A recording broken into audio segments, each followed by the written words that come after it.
چی بگم نادر؟ بگی دیگه خونه خسروردی رو بگی. آقا اینو یزدا میرم در خونه خسروردی برای بابا تعداد خودش میگه بابا این گیجه دارم کمکش میکنم. چقدر آروم؟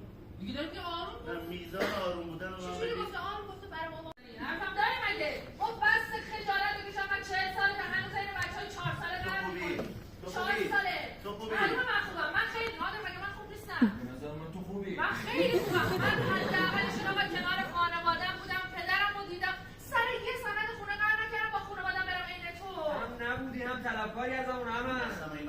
من رو می‌خواستی. بابا موافقت کرد. نکردم. کرد تو بفروشیم سند به نام بود شروع کردی گفتی نه.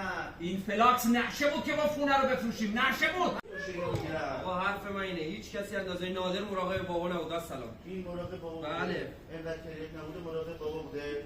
مسواک نمیزنه. مراقب دندونش نیست.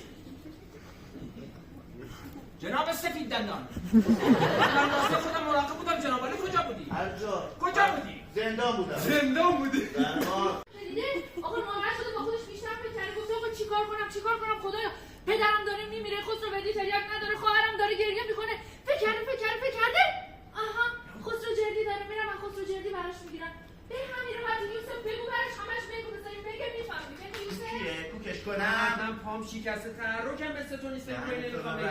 آقای سعادت من نادر برای این چرا تریاک جور نکردی یالا